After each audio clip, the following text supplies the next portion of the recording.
Bonjour, c'est Margot. J'espère que vous allez bien. Aujourd'hui, nous sommes jeudi 14 décembre 2023. Eh bien, en France, tout va bien pour le mieux. Alors, je récapitule. Lundi, nous avons eu la loi immigration qui a été rejetée par donc le Parlement à la grande déception du gouvernement. Bon, c'est une petite victoire, on va dire, de parlementaires d'opposition contre le gouvernement. Bien sûr, après, bon, faut pas non plus crier victoire trop tôt, puisque aujourd'hui, la première ministre a, je dirais, infligé le 21e 49.3. Là, c'est la loi sur le budget. Bon. Enfin, je sais pas, je sais pas, bah, tout est à l'envers, les députés bougent pas. Enfin, s'il y a une motion de censure quand même qui a été déposée, mais enfin, on va regarder tout ça. Sur fond, quand même, moi ce que je veux regarder, c'est combien de temps ce gouvernement et leur chef peut encore tenir comme ça. Et puis nous aussi. Tout ça sur fond de graves, très très graves crises dans l'éducation nationale, puisque nous avons eu une prof qui a été prise à partie. Donc il y en a une qui a montré des tableaux représentant des nus, des nus, ça s'appelle donc un tableau du 18e siècle, je crois, je me rappelle plus de qui, mais enfin bon, ça fait partie de notre culture, donc évidemment, ces tableaux-là n'ont rien d'érotique, évidemment. C'est, voilà, et puis il y a eu aussi une Mongole qui est, bon, qui a décidé qu'elle allait tuer sa prof d'anglais. Alors, je sais pas, hop, elle est arrivée avec un hachoir à l'école. Enfin, heureusement, ils l'ont désarmée. 12 ans, la fille. Alors, elle a été, je sais pas moi, bon, elle est bien partie. Je sais pas, à 12 ans, normalement, on joue à la poupée. Mais enfin, ça doit s'adresser à une époque révolue parce qu'il ne doit plus y avoir de poupées dans les magasins. Je sais pas si les gosses, ils jouent encore avec ça. Enfin, je pense que si, quand même. Enfin, bon, tout ça, c'est pour vous dire que, bon, on arrive vraiment à la fin des temps pour être dans cette dinguerie permanente. Alors, on va regarder quand même sur fond de folie, enfin folie pure et simple, hein, et de houle parlementaire. Il y en a qui pensent qu'on est encore en démocratie. Hein. 21 articles 49.3. Enfin, je ne sais pas si on s'imagine, et puis, je sais pas, personne bouge. À un moment donné, quand même, je sais pas, ils vont... non, bouge pas. Enfin, je parle des députés, hein. À part quelques-uns, voilà, une poignée. Bon, on va regarder. On va essayer de faire un tirage un peu général, de savoir combien de temps ce gouvernement va encore tenir. Alors, évidemment...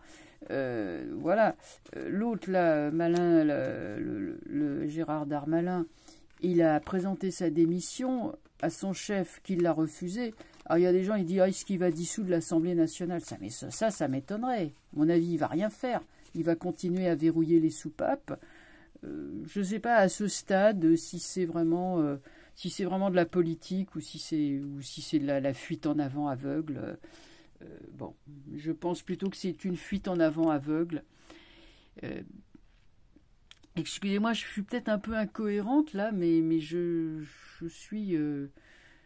n'arrive pas à comprendre la folie de tout ça. Alors, on va tout de suite regarder. Est-ce que le gouvernement est encore tout puissant compte tenu de ce qui se passe dans le pays? Voilà, ça c'est une jolie question bien posée.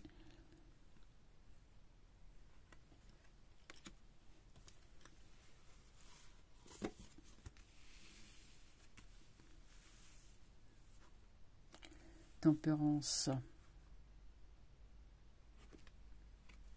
Bon, inutile de dire que les institutions, il n'y en a plus. Il n'y a plus de paix. Il y a la fuite en avant. Et l'ermite est quand même là. Hein.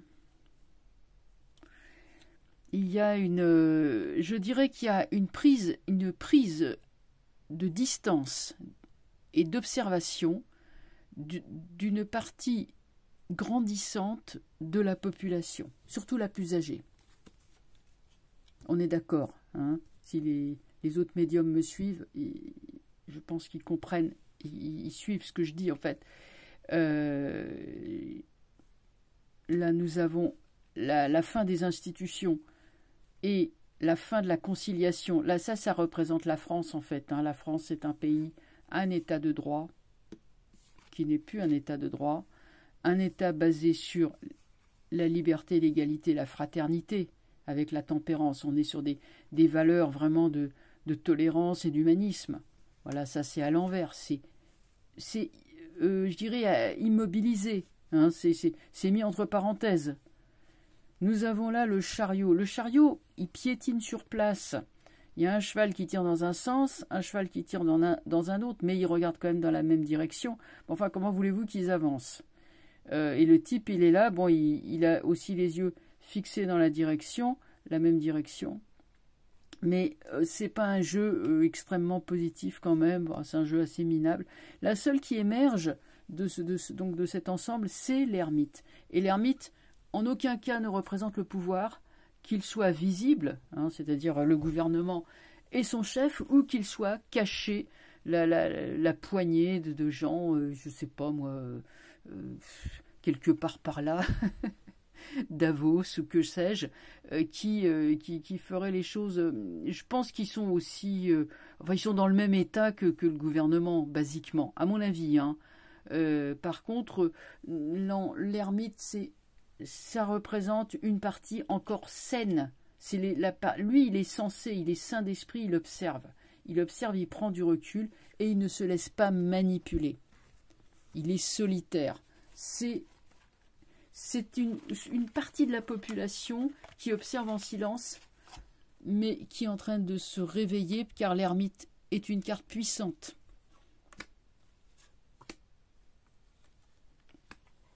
On continue, on recouvre. L'amoureux représente les gens qui s'unissent, même s'ils discutent de la suite à donner. Ils hésitent, qu'est-ce qu'on fait? Mais ça discute, ça communique, et ça va suivre, on va suivre la voie la plus simple, la plus évidente, c'est-à-dire la voie du cœur. Qu'est-ce que je veux dire par là? Revenir à la paix et la concorde, c'est le but de cet ermite qui est derrière. La justice, le jugement, tout ça est empêché de fonctionner. Donc les tribunaux, faut peut-être pas trop compter là-dessus. Le chariot, le voilà avec sa fuite en avant. Ça représente, il y a une femme qui pourrait bien être Ursule de la Layette, qui est derrière tout ça. Bon, alors, n'oublions pas que cette dame, elle a des casseroles immenses, et avec les SMS qu'elle a échangés avec le PDG de Pfipfi. Donc, là, elle est sous le coup de la justice, hein, quand même. Bon, voilà, donc, elle s'est autoproclamée, parce que personne ne l'a élue. Et je pense que c'est quand même elle qui est derrière tout ça. Donc là, bon.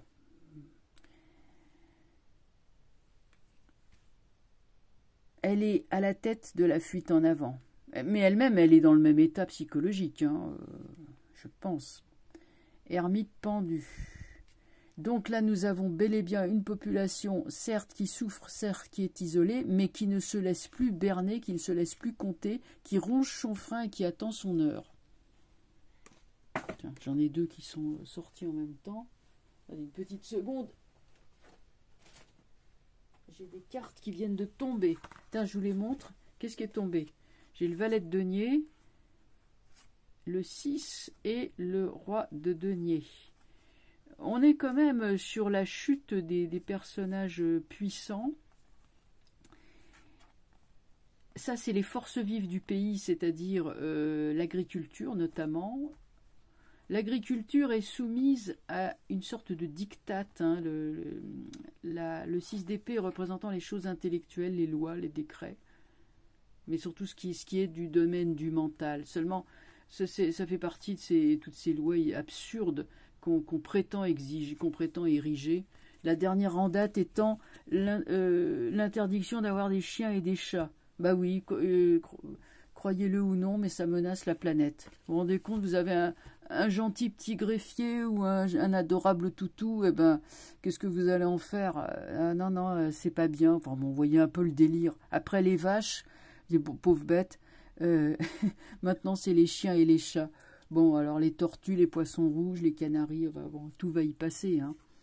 Alors, bon, enfin bref, j'arrête cette digression. Bon, inutile de vous dire que c'est complètement ridicule et que les gens, bien entendu, vont pas se défaire ni de leurs chiens ni de leurs chats. Surtout que j'en connais plein autour de moi qui adorent leurs bêtes et qui s'en déferaient pour rien au monde, hein. Alors, donc, continuons. Nous avons donc la roue de fortune, mais comme elle est renversée, on voudrait vraiment qu'il y ait un tour de roue du destin pour nous débarrasser de tout ça et ça tarde à se manifester. Là, nous avons justice renversée, jugement renversé, lune. Lune, c'est le peuple. Le peuple est comme l'eau. Le peuple est imprévisible et incontrôlable. Donc, si on a le... Attendez, j'avais pas fini de sortir les autres. Moi, j'en suis déjà, voilà, deuxième et troisième, voilà. Battleur renversé. Ça représente Fantomas. C'est un jeune, enfin jeune, il est plus très jeune maintenant, mais enfin bref, ça représente Fantomas, papesse renversée.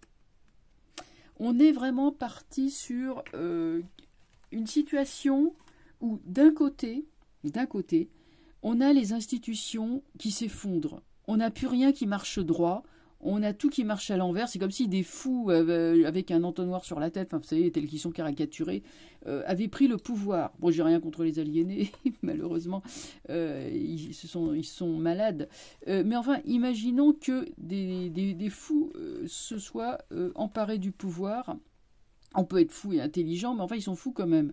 C'est quand même la première des choses. Donc, ils mènent le pays dans la folie. Donc, qu'est-ce que ça veut dire? Ça veut dire que nos tribunaux, nos institutions, tout ça est en train de s'effondrer. Et c'est sous nos yeux, et bon, bah, qu'est-ce qu'on peut faire? Pas grand-chose.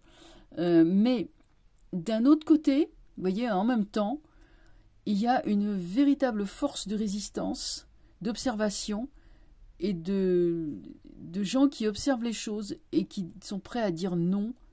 Et si ces gens disent non, ça déstabilise. Alors bien sûr, on peut les forcer, les contraindre, les obliger, mais ça ne durera qu'un temps. Je vais prendre le jeu de la triade. Je pense quand même, au vu du jeu, la sortie de crise n'est pas pour maintenant, mais ça va se solutionner dans les mois à venir. Bon, on nous a beaucoup parlé de 2024, 2025, 2026, un grand trigone, donc qui devrait quand même nous soulager. Mais basiquement, on peut dire qu'avec cette entrée de Pluton en Verseau, on a 20 ans, et c'est pas long 20 ans en fait, hein, pour changer radicalement. C'est-à-dire, et là on sent vraiment que le destin nous presse, nous met la pression pour que nous soyons plus jamais les esclaves d'un tyran. L'enjeu, il est là, et c'est pas rien, parce que toute l'histoire de l'humanité, enfin, depuis qu'il y a eu des États constitués, il y a eu des tyrannies, et il y a eu un ou plusieurs individus très peu nombreux qui étaient les tyrans de millions de personnes. Milliers, centaines de milliers ou millions de personnes, hein, on est d'accord. Et donc, il suffit finalement d'avoir un type tout en haut, comme ça, de la pyramide, et il va tenir dans sa main le sort de millions de personnes.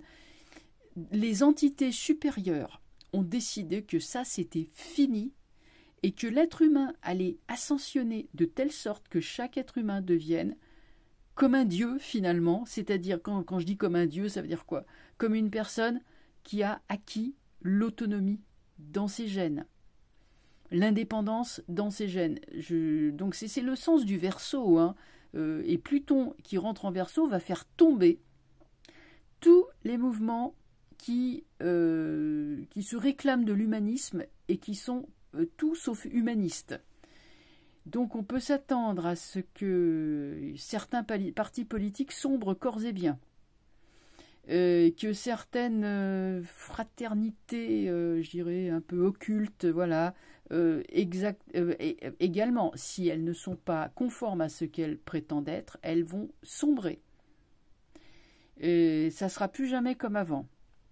Donc voilà ce que je peux dire. Maintenant que j'ai fait ce préambule, on va regarder l'oracle de la triade. Bon, oracle de la triade, qu'est-ce que tu peux nous dire sur l'état de la situation, compte tenu du fait qu'il y a des profs qui se font menacer, tuer, etc., par des enfants qui sont de plus en plus jeunes et qui ont de moins en moins la tête, enfin, qui a de plus en plus un problème dans leur tête.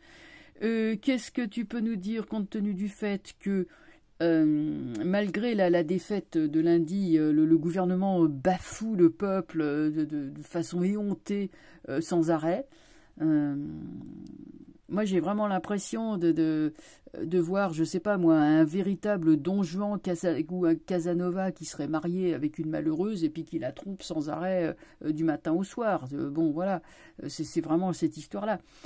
Donc l'émergence d'une force de refus, d'une force qui ne se laisse plus manipuler et qui ne veut plus obéir. Bon, alors voilà ce que je pressens. Qu'est-ce que le jeu, l'oracle de la triade, peut nous dire là-dessus, hein? J'ai un petit peu mâché le travail, mais bon, voilà. Voilà. Qu'est-ce que lui, il a à nous dire sur cette situation ô combien complexe.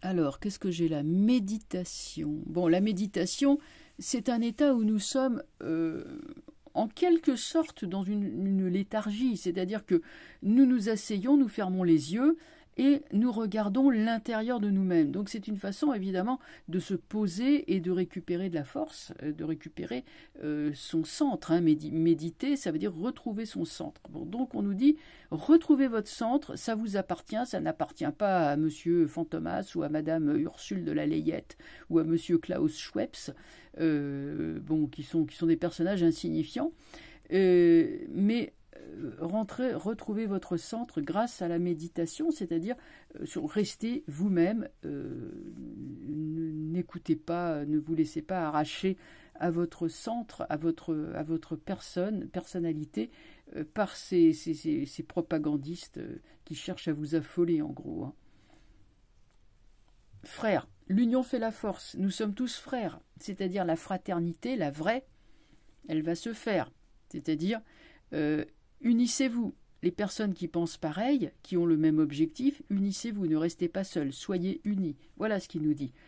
Il y a méditation, c'est-à-dire que le peuple se rend compte que plus ça va et plus on se recentre, c'est pour ça qu'on n'agit pas, parce qu'on ne peut pas, mais par contre, on a notre intérieur, et ça, personne ne peut nous le voler. Notre âme, personne ne peut nous la voler. Rapprochez-vous entre personnes qui vous aiment, hein, c'est-à-dire le frère, la fraternité, la vraie fraternité. Soyez toujours guidés par l'amour, c'est-à-dire l'amour, c'est retrouver le pays, retrouver nos maisons, retrouver ce qui fait notre vie tellement sympa, pour on retrouve l'amour, parce que là en ce moment, on est dans la haine. Ça, c'est la haine, c'est un truc qui n'est pas normal. La situation normale, c'est l'amour. L'amour est quelque chose de tout à fait normal. L'amour, c'est divin. C'est normal, en fait. Ce qui est anormal, c'est la haine. Alpha. On retrouvera avec l'alpha, on retrouvera un nouveau début. Donc, vous voyez, le jeu de la triade, il est quand même... Bon, et bien sûr, il est extrêmement symbolique. Il est très positif. Il nous dit... observez, mettez-vous en recul et ça développe une véritable force. Ensuite, ne restez pas seul. Soyez toujours unis par l'amour. L'amour, c'est-à-dire au sens large du terme. Hein. L'amour, c'est quand on s'unit comme ça entre personnes de bonne volonté pour retrouver la voie du bien. Évidemment, c'est l'amour, ce qui nous permettra de jeter les bases de l'alpha, c'est-à-dire d'un nouveau commencement. C'est bien le sens du Verseau dans lequel on va rentrer là incessamment sous peu. Voilà ce que je peux dire. Eh bien, ma foi, je vais arrêter là. J'espère que vous avez pu me suivre parce que c'est vrai que ma pensée ce soir, elle était un petit peu sinueuse. Mais bon, la situation est très complexe à décrypter et je pense que je suis certainement pas la seule à le dire.